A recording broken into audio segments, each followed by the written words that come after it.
Now, you've heard this said before, but it's worth repeating. And I've said it before myself. Beria was Stalin's KGB chief. Beria, B-E-R-I-A. He was Stalin's KGB chief. And he said, infamously, show me the man, I'll find you the crime. This is where we are today, ladies and gentlemen. Show me the man, I'll find you the crime. There are all kinds of crimes out there. Hillary Clinton, but they protected her. The Clinton Foundation, I don't believe that's ever been subjected to a criminal investigation.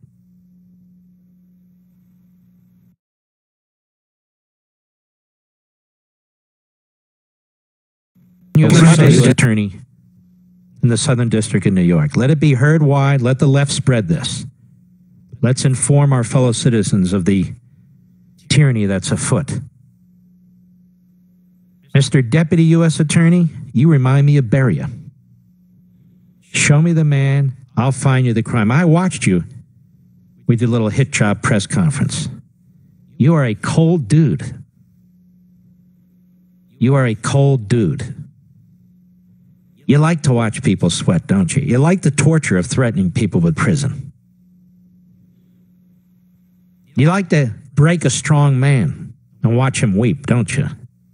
You've spent decades doing that, haven't you? Oh, I'm sure you've chased many a criminal.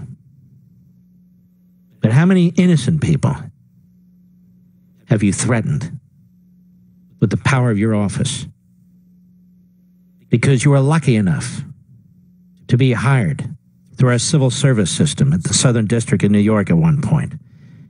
And you've clawed your way nearly to the top of the civil service positions in the Southern District of New York. The political position is the U.S. Attorney. The Deputy U.S. Attorney is not. And notice, by the way, Attorney General Sessions, the political position is the U.S. Attorney. We don't just turn it over to bureaucrats. But what's taking place, the District Attorney in Manhattan, Beria. The Attorney General in New York, Beria. Show me the man, I'll find you the crime. There's so many rules and laws, tax provisions, regulations, and so forth and so on. It's not hard. But what you expect in these prosecutors is judgment and common sense and temperament and a sense that their power can be abused, which is exactly what's taking place.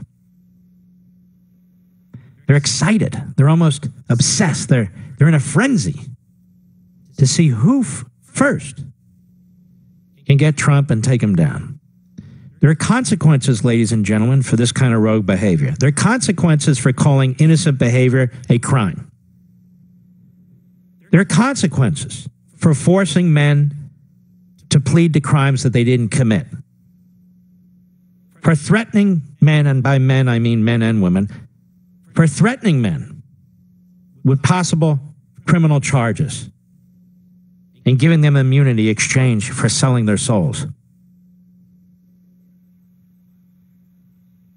We need criminal justice reform, all right, I would tell my Republican friends and their Democrat colleagues, but we're looking at all the wrong places.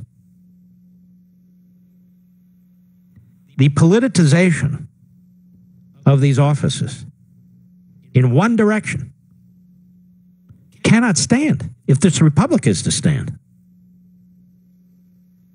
Cannot stand if this republic is to stand. You know, you have people out there who are saying, look, you got to let the investigative process work or we're no better than them.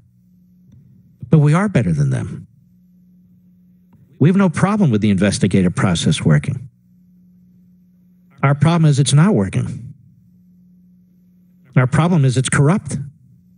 We're watching with our own two eyes. We're listening with our own two ears. We see it. We hear it. It's corrupt. Just like the media are corrupt. They're ideological. They're partisan.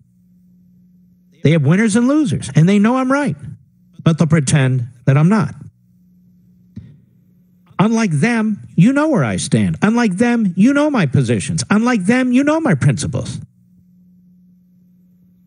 I would never lower myself to pretend that I'm a journalist knowing I'm not. Like the rest of them do on CNN and MSNBC and a few here and there on our favorite cable channel. What is immoral is when the poison of this kind of corrupt mentality spreads throughout the land. People are talking a lot about morality when it comes to Trump and these two women. Well, let's talk about morality when it comes to Trump. Is what is being done to Trump moral? Let alone constitutional. Of course not. What do you think the framers of our Constitution would think? If you had a local prosecutor, a state prosecutor, a federal prosecutor, and then some concoction called a special counsel, all investigating a president of the United States who hasn't committed any crimes. I told you yesterday, impeachment applies to conduct of the president while he's in office. None of this has anything to do with the president of the United States while he's in office.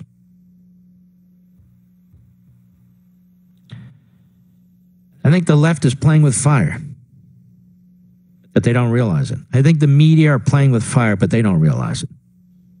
They wrap themselves in the Constitution, which they despise. They claim that they're the truth tellers when they're liars. They're liars about who they are and what their networks are doing. I have tried many times to get the Deputy Attorney General of the United States on this program. And the press person for the Department of Justice, who says she was the press person when Ashcroft was president, too, in the Office of Public Affairs, says it's been the practice of the Department of Justice that these officials don't talk about cases that have been filed. The cases speak for themselves. I don't want to talk about a case that's been filed. I want to talk about the appointment of Robert Mueller. I want to talk about all these things. He will not make himself available. How's that for a public official? He won't make himself available? Is there some ethical issue? There are no ethical issues. Is there some legal problem that he can't speak to me? There are no legal obstacles. He is a coward. He is a coward. He thinks he's above the law. He will not talk to me because I've been critical of him. Some public official. I'll be right back.